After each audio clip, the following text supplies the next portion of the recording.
Samantala, tunghayan natin ang panayam kina Eric Celis at Dr. Lorraine Badoy kasunod ng paglaya ng mga ito mula sa detention facility ng House of Representatives. NDF, you have no expectations. You just embrace it and you just jump. And we were very ready to spend our holidays here away from our family. We were very ready to do that. And that's very important kasi pinaglalaban natin dito ang ating bansa at ang mga anak natin. And siguro gusto kong magpasalamat sa ating mga kababayan na narinig ang boses ninyo, no? Kasi we're very clear that this is not about us. None of this is about just me and Eric. It's about our country, no? Yung pang-aabuso ng mga nasa kapangyarihan, napakadelikado nun sa isang demokrasya, lalo ang freedom of the press. Freedom of the press is where a lot of our freedoms rest on. In fact, where so many of our human rights rest on. So this is so important na ipaglaban ito. So maraming salamat sa mga kababayan natin na sinabayan tayo dito at yung ang mga even the PMA graduates who issued that statement, no? Also, but basically what we've learned from this is what Eric just said, no? Ang kapangyarihan talaga ng isang bayan ay nanggagaling sa taong bayan. At yung ginawa namin dito ay pag-aalay sa isang bayan na talagang worthy na ipaglaban. So, paglaban natin at mahalin natin ang ating bansa, because when you have congressmen like that who are abusive and arrogant and who flout the laws of the land and our constitutional rights, then our democracy is in grave danger. Ma'am, sabi kanina, parang the reason po ba't nag-grant is because nung sila daw, apologetic daw yung inyong parang remorse. So, kayo, hindi siya nagsulat, ako nagsulat. I never, it was Eric. So, they came kasi to us and said that you have to write a letter of apology before we release you, no? And I said no to that. But Eric felt naman, okay, go ahead. Yung ginawa ko pong sulat, ang aking paghingi ng kapatawaran sa komitiba ng Kongreso ay hindi dahil ako'y nagtanong ng maling datos, sapagkat ang pagtatanong mali man o tamang datos sa public expenditure sa karapatan ng mamamahayag at mamamayan. May source man o wala. That is very basic. At ang katungkulan na nasa pamahalaan at mga may kapangyarihan ay dapat maging transparent at accountable. Hindi para maging persecutor ng mamamayan. Pangalawa, I said sorry and I apologize for my disrespectful behavior sa pagsigaw ko ng kangaroo court sa kanila, sapagkat yun ay burst of emotion sa panahon na nagpapaliwanag kami, binubusalan kami. Sa panahon na pinipaliwanag namin ang batas ng konstitusyon ay mas mataas kaysa Kongreso at sino mang nasa pamahalaan, hindi kami pinapakinggan.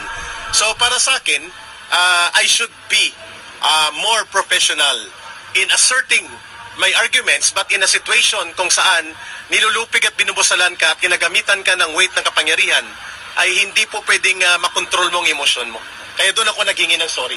But I did not retract, I will not retract nang sinasabi ko ngayon sa inyong harap na may source man o wala ang mamamahayag, may soto law man o wala, ang dapat katungkulan ng Kongreso at ng lahat ng mamamayan, o lahat na nasa pamahalaan, including the President, including the lowest official of the land, is to be transparent and accountable to the people.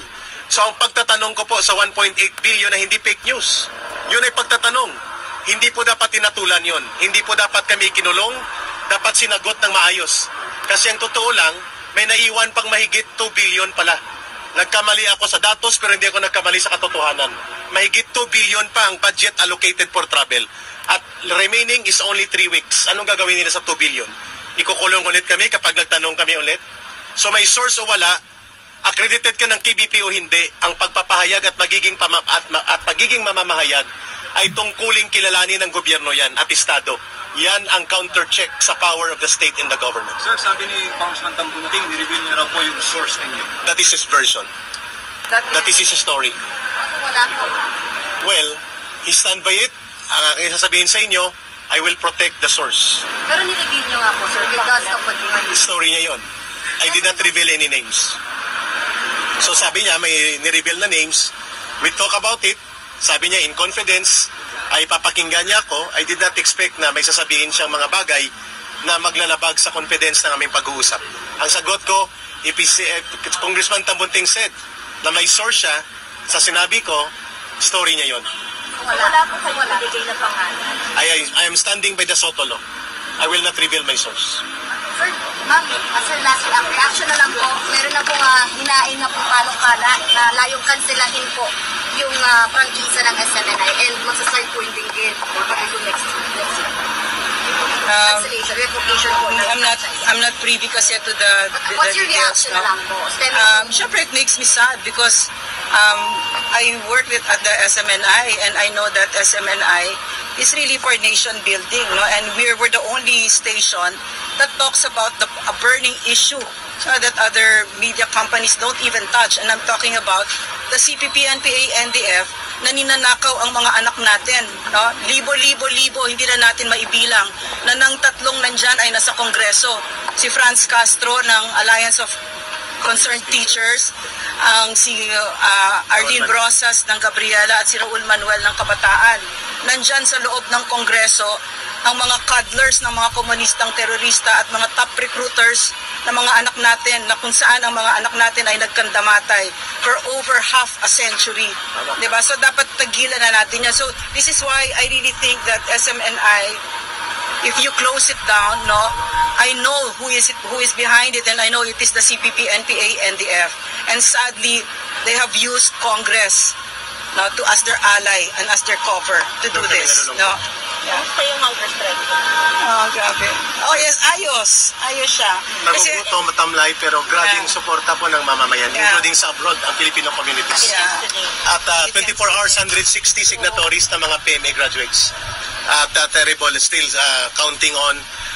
Sana po ang Christmas wish namin ay hindi na po mananatili ang paggamit ng totoong kalaban ng gobyerno sa Kongreso.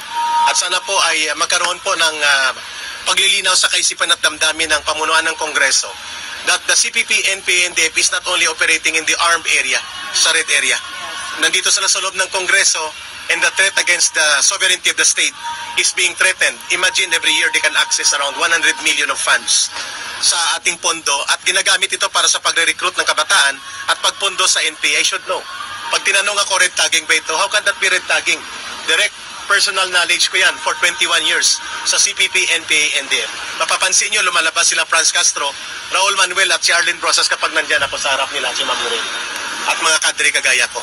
Sana po silang inimbestigahan ngayon upang matigil na po ang kaguluhan sa ating bansa at magkaisa na po ang mga political leaders natin at maglaban sila sa eleksyon, hindi gamitin ang ating gobyerno para sa mga sabwatan sa totoong kalaban ng gobyerno. Kaya kami nanindigan na hindi kami titigil sa SMNI. At sa media, gano'n din dapat. Dating kadre last day, nag-rally. Nagbanta sila pag hindi na ba i-release yung kanilang rally, lalaki, tapos hindi na maabot sa Malacanang. Your thoughts on that? Actually, na-touch kami talaga kasi tuloy-tuloy na lumawak ang mga former kadre. Libo-libo kami nag-surrender. We hope that the government will see it na are we still standing on just ground? Or do you have a ground to stand on? We hope nakikinig si Pangulong Bongbong Marcos Jr. dito sapagkat saan kami pupunta na nagbalik loob at yumakap sa kapayapaan at kumikilala sa gobyerno at nagpailalim sa otoridad ng gobyerno kung kami pala ay nagsasalita tungkol sa transparency, good governance at inibinubulgar namin ito mga CPP, NPA, NDF na sa loob ng gobyerno, pwede pala kaming ikulong ipatawag dito. Yun po ang aming malaking katanungan. Are we still standing on the ground that we believe pwede kami maging bahagi ng pamahalaan sa pagtatagumpay ng kapayapaan laban sa communist terrorism? Thank you po. Merry Christmas. Merry Christmas.